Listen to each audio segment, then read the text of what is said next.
Friends, ఈరోజు మా class రైతు ఉద్యమాలు. మన దేశంలో ఎన్నో రైతు ఉద్యమాలు జరిగాయి. దాంట్లో మనం ఇంపార్టెంట్వి ఒక 4-5 చెప్పుకుందాం. మనకి క్యాడా సత్యాగ్రహం కానీ, చంపారన్ మూమెంట్ కానీ, ఇవన్నీ మీకు తెలుసు కాబట్టి అవి నేను చెప్పను.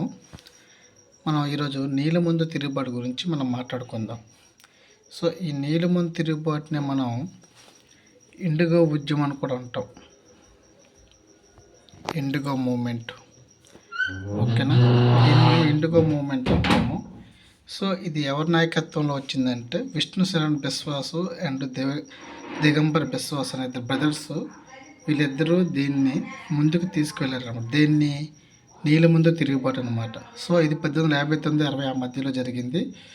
ఇది ఎక్కడ జరిగిందంటే మనకి వెస్ట్ బెంగాల్లోని గోవిందపూర్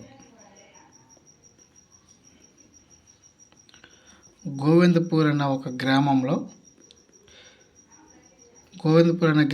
మనకి ఈ నీలమందు తిరుగుబాటు అనేది జరిగిందనమాట, ఓకేనా? ఈ నీలమందు తిరుగుబాటు అనేది జరిగింది. ఈ ఉద్యమానికి చాలా ఫేమస్ అయిన ఉద్యమం. ఈ ఉద్యమానికి మనకి నీల్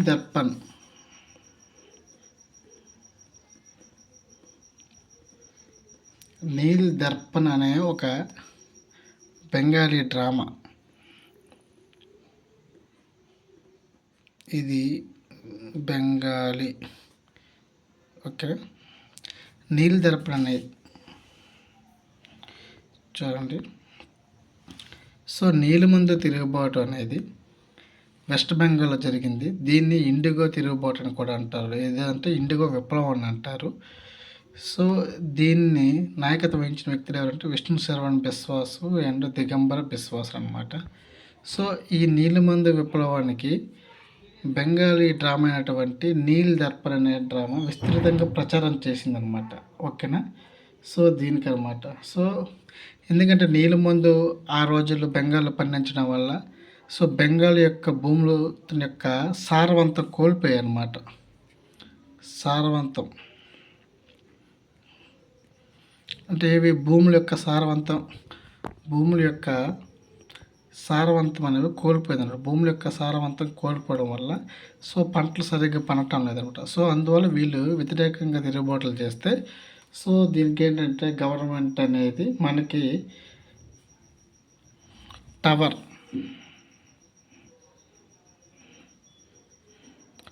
నాయకత్వంలో కమిషన్ వేస్తుంది అన్నమాట. టవర్ నాయకత్వంలో మనకి కమిషన్ వేసి ఈ నీలమందును అనేది పండించడాన్ని పూర్తిగా నిషేధించారనమాట, ఓకేనా?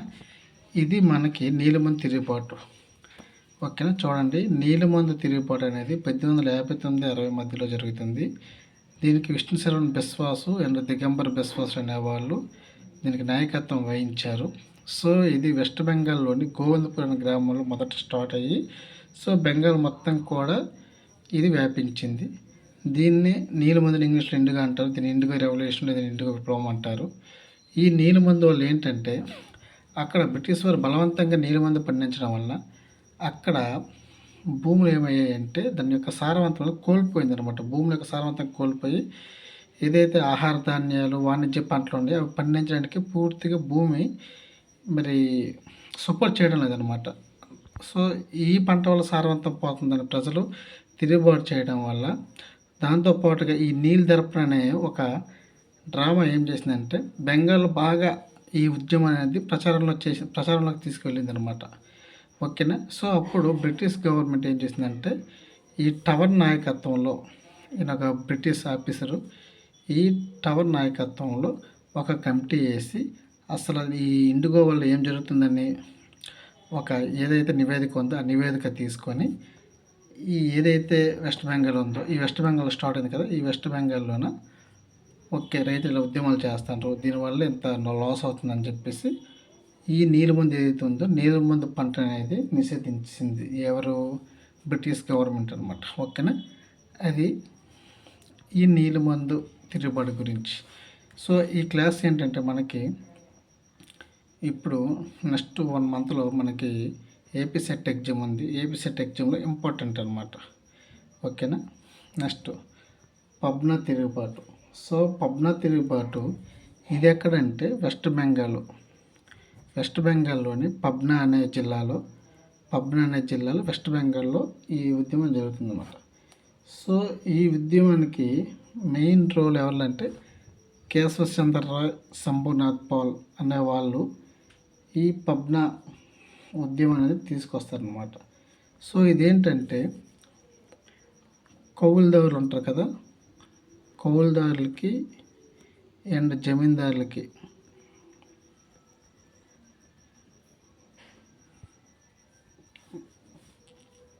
జమీందారుల మధ్యన ఒప్పందం అన్నమాట జరుగుతుంది. ఒప్పందం జరిగి ఆ ఒప్పందంలో భాగంగా కౌలుదారి చట్టాలు అనేవి ఏర్పాటు చేశారు. కౌలుదారి చట్టాలు ఓకేనా. అంటే ఏంటి, భారతదేశంలో కౌలుదారి చట్టాలు రావడానికి మెయిన్ కారణం ఏదంటే పబ్నా తిరుగుబాటు అనమాట. ఇది కూడా ఎక్కడ వెస్ట్ బెంగాల్లో జరిగింది. సో ఆ రోజుల్లో అంటే బ్రిటిష్ వాళ్ళ టైంలో భారతదేశంలో ఏ ఉద్యమాలు జరిగినా ఎక్కువగా మనకి వెస్ట్ బెంగాల్ ప్రావిన్స్లోనే జరిగేవి అనమాట. ఓకేనా. సో అది దీనికి ఏంటంటే ఆర్సి దత్ ఉన్నారు కదమ్మా, రమేష్ చంద్ర దత్ అంటారు, ఆర్సి దత్. ఈ ఆర్సి దత్ అనేవాడు 1874 సంవత్సరంలో పీజెంట్రీ ఆఫ్ బెంగాల్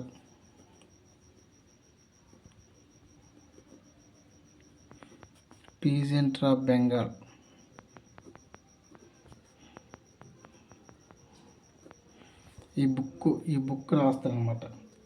సో అంటే ఈ బుక్ రాసి ప్రజల్లోకి ఈయన ఈ రకంగా ఈ ఉద్యమం గురించి ప్రచారం కల్పించారు. అంటే ఎవరు, ఆర్సి దత్ 1874 సంవత్సరంలో peasant of Bengal. So peasants అంటే ఎవరు, పీజెంట్స్ అంటే ఇంగ్లీష్లో రైతులు, అంటే బెంగాల్లో రైతులు అనే ఒక పుస్తకం రాసి ఈ పబ్నా తిరుగుబాటుకి తన వంతుగా కృషి చేశారనమాట. ఇది పబ్నా తిరుగుబాటు. సో ఫస్ట్ది నీలమంది తిరుగుబాటు, రెండోది పబ్నా తిరుగుబాటు. సో నెక్స్ట్ మోప్లా తిరుగుబాటు. సో ఈ మోప్లా తిరుగుబాటు అనేది భారతదేశంలో వన్ ఆఫ్ ద ఫేమస్ తిరుగుబాటు అనమాట. ఇవన్నీ మనకి రైతు ఉద్యమాలే. ఈ మోప్లా తిరుగుబాటు ఇది ఎక్కడ జరిగిందంటే సో కేరళలో జరుగుద్ది అనమాట. ఓకేనా. సో కేరళలో జరుగుద్ది. ఫస్ట్ దీనికి ఇండియన్ నేషనల్ కాంగ్రెస్ అనేది ఫస్ట్ ఈ ఉద్యమం అనేది తీసుకొస్తారు. సో అందులో గోపాల్ మేనన్, మహాదేవ్ నాయర్, యాకూబ్ ఖాన్ ఇటువంటి వాళ్ళు మొట్టమొదటిసారిగా ఈ ఉద్యమాన్ని నడిపిస్తారు. తర్వాత ఇదేం చేస్తారంటే ఈ మోపిల్లా నాయకులు ఉంటారు, ఈ మోప్లా అంటారు కదా, ఈ మోపిల్లా నాయకులు దీన్ని తీసుకువెళ్తారు అనమాట. సో ఈ మోపిల్లా అని అర్థం ఏంటంటే సన్ ఇన్ లా అని అర్థం. సో ఈ మోపిల్లా అనే వర్గం ఎవరంటే ముస్లిం వర్గం అనమాట. సో ఈ ముస్లిం వర్గం ఉండేటువంటి కొంతమంది వాళ్ళ పేర్లు ఆలీ ముస్లియారు, వాళ్ళ పేర్లు చూడండి, ఆలీ ముస్లియారు,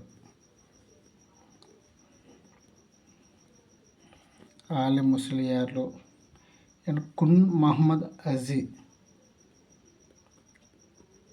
కున్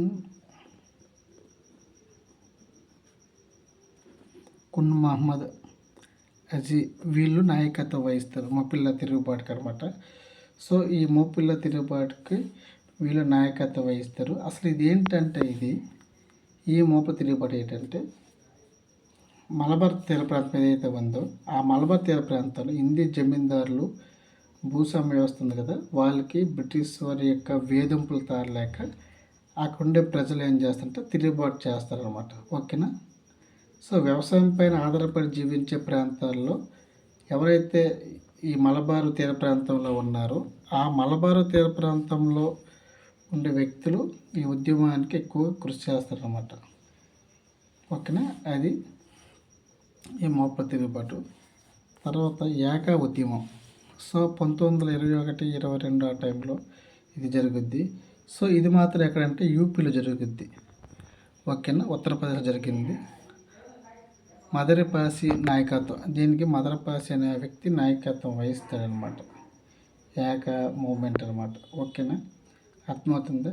సో ఇక్కడ ఇది ఎందుకంటే భూశిస్తు అనమాట, భూశిస్తు ఎక్కువ వసూలు చేస్తారనమాట. భూశిస్తు అధికం, అంటే ప్రతి ఉద్యమాలు కూడా జమీందారులు భూశిస్తు అధికం వల్లే మనకి ఆ రోజుల్లోన ఈ ఉద్యమాలన్నీ మనకి వస్తాయి అన్నమాట. ఓకేనా, ప్రతిదానికి భూశిస్తు అధికంగా ఉంటాయి. నెక్స్ట్ వర్లి తిరుగుబాటు. సో ఈ వర్లి తిరుగుబాటు అనేది మనకి ఎక్కడ జరుగుతుంది అంటే థానే జిల్లాలో జరుగుతుంది. థానే జిల్లాలో. థానే అంటే ఎక్కడ ఉంది? మహారాష్ట్ర. మీకు తెలుసు కదా, థానే జిల్లా మహారాష్ట్ర. థానే మీరు హిస్టరీలో వినే ఉంటారు. మొట్టమొదటిసారిగా ఇండియాలో railway lines Mumbai to Thane అంటాం కదా, ఆ ముంబై టు థానే అనేది ఈ థానే అనమాట. సో ఇది ఒక కోస్టల్ డిస్ట్రిక్ట్ అనమాట. అంటే మనకి శ్రీకాకుళం, వైజాగ్ ఇవన్నీ ఎలాగో కోస్టల్ జిల్లాలో, సో మహారాష్ట్రలో ఇది ఒక కోస్టల్ జిల్లా అనమాట, థానే అనమాట. సో ఈ థానేలో ఈ వర్లి తిరుగుబాటు అనేది జరుగుతుందన్నమాట. ఓకేనా, ఎందుకు వర్లీలు అంటే వీళ్ళ ఒక వర్గం అనమాట. ఆ వర్లీలు ఎక్కువగా ఆ ఏరియాలో ఉంటారు కాబట్టి సో దాన్ని వర్లి తిరుగుబాటు అన్నారన్నమాట. సో దీంట్లో ఈ వర్లి తిరుగుబాటులో మనకి సిపిఐ, ఈ కిసాన్ సభలు ఉంటాయి కదా, ఈ కిసాన్ సభలు కూడా పార్టిసిపేట్ చేస్తాయి అన్నమాట. ఓకేనా, ఈ కిసాన్ సభలు అక్కడ ఉండే ఆదివాసులు ఎవరైతే ఉన్నారో ఆదివాసులు అందరూ కూడా పార్టిసిపేట్ చేస్తారు. ఇక్కడ కూడా ఏంటంటే భూస్వాముల యొక్క దోపిడీ, వడ్డీ వ్యాపారులు మనం చెప్పుకున్నాం కదా, మా ప్రతి తిరుగుబాట్లకి మెయిన్ రీజన్ ఏంటంటే భూసిస్తే. ఓకేనా, సో దాని గురించి ఈ ఉద్యమం జరుగుతుంది. దీనికి కూడా బ్రిటిష్ వాళ్ళు వేస్తారు. తర్వాత తేబాగా మూమెంట్, తేబాగా చాయ్ మూమెంట్ అనమాట. చాలా ఫేమస్ ఇది, చాలా చాలా ఫేమస్. చూడండి, వినండి, వింటే మీకే ఇది ఎందుకు ఫేమస్ అంటే తెలుస్తుంది. తేబాగా చాయ్ ఉద్యమం అనేది బ్రిటిష్ వారు మన దేశం విడిచి వెళ్ళక ముందు జరిగిన పోరాటాల్లో ఒక పోరాటం. సో అది పక్కన పెడితే ఈ ఉద్యమం అనేది గిరిజనులు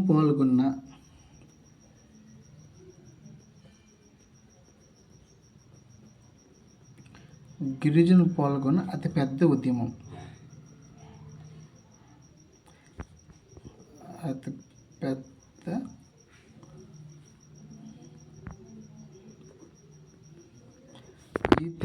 ఈ తేబాగా మూమెంట్ అనేది గిరిజనులు పార్టిసిపేట్ చేసిన పెద్ద ఉద్యమం అన్నమాట.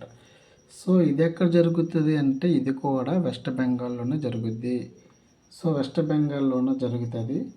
సో దీంట్లో పార్టిసిపేట్ చేసిన వాళ్ళు ఎవరంటే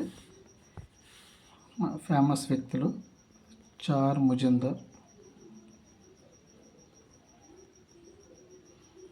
రామ్లాల్ సింగ్,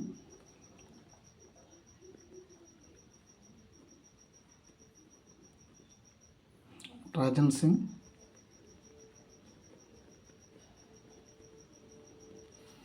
సో వీళ్ళు దీనికి సహాయ సహకారాలు అందిస్తారన్నమాట. దీంతో పాటుగా బెంగాల్ కిసాన్ సభ కూడా ఏదైతే ఈ రైతు ఉద్యమన్నింటిలో కూడా మనకి ఏంటంటే ఈ కిసాన్ సభ ఏదైతే ఉందో ఈ కిసాన్ సభ అనేది ప్రతిదానికి కూడా తన వంతు పాత్ర అనేది పోషిస్తుంది అన్నమాట. ఓకేనా, సో ఈ తేబాగా మూమెంట్ వల్ల ఏం జరుగుతుందంటే తేబాగా అంటే మూడు వంతుల్లో 2 భాగాలు పంట భూస్వాములకే చెందనమాట. ఓకేనా, వాళ్ళకి అలాగా ఏంటంటే ఇక్కడ ఏదైతే పంట ఉంటుందో ఈ చాయ్ అదేంటంటే 3 వంతుల్లో 1 వంతు రైతులకి, 2 వంతులు అక్కడ ఉండే బ్రిటిష్ వారు కానీ జమీందారు కానీ ఇచ్చేవారు అనమాట. సో అందువల్ల వీళ్ళు ఉద్యమం చేస్తారనమాట. కానీ ఈ ఉద్యమం గురించి ఎందుకు మనం గొప్పతనం చెప్పామంటే ఈ ఉద్యమమే నెక్స్ట్ వచ్చినటువంటి నక్సలైట్ ఉద్యమానికి నాంది పలుకుతుంది అనమాట. సో అందువల్ల ఈ ఉద్యమం చాలా ఇంపార్టెంట్ అనేది. ఓకేనా, సో మనం ఈ నక్సలైట్ ఉద్యమం గురించి మనం మాట్లాడుకుందాం. ఈ తేబాగ్ ఉద్యమంతో స్ఫూర్తిని మనకి నక్సలైట్ ఉద్యమం అనేది స్టార్ట్ అవుతుంది. ఈ నక్సలైట్ ఉద్యమానికి ఆద్యుడు ఎవరంటే చార్ ముజుందార్. ప్రజెంట్ మనకు కమ్యూనిస్ట్ అంటాం కదా, నక్సలైట్లు అంటాం కదా, ఆ నక్సలైట్లే ఉద్యమంకి ఆద్యుడు చార్ ముజుందారు అండ్ కాసు సన్యాల్ అని అక్కడ ఆర్డర్ రాశాను కదా, కాను సన్యాల్ గారు వీళ్ళనమాట. సో ఇది ఎప్పుడు 1967లో మనకి స్టార్ట్ అవుతుంది అనమాట. ఇది ఎక్కడ ఉంది అంటే నక్సల్బరీ అనే గ్రామం. ఇది ఎక్కడంటే డార్జిలింగ్.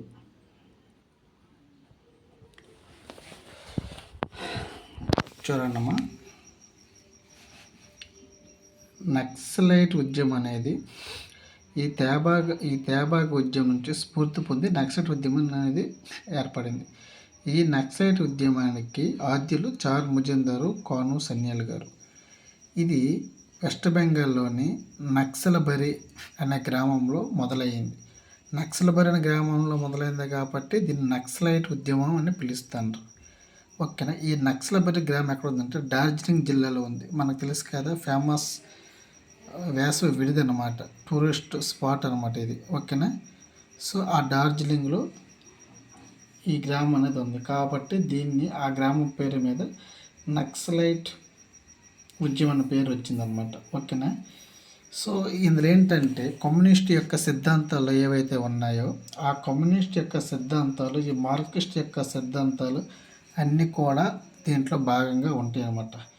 సో ఇది వెస్ట్ బెంగాల్లో స్టార్ట్ అయింది అన్నాం కదా. సో వెస్ట్ బెంగాల్లో స్టార్ట్ అయ్యి అలా ఎక్కడికి వచ్చిందంటే మన శ్రీకాకుళం, మన వైజాగ్.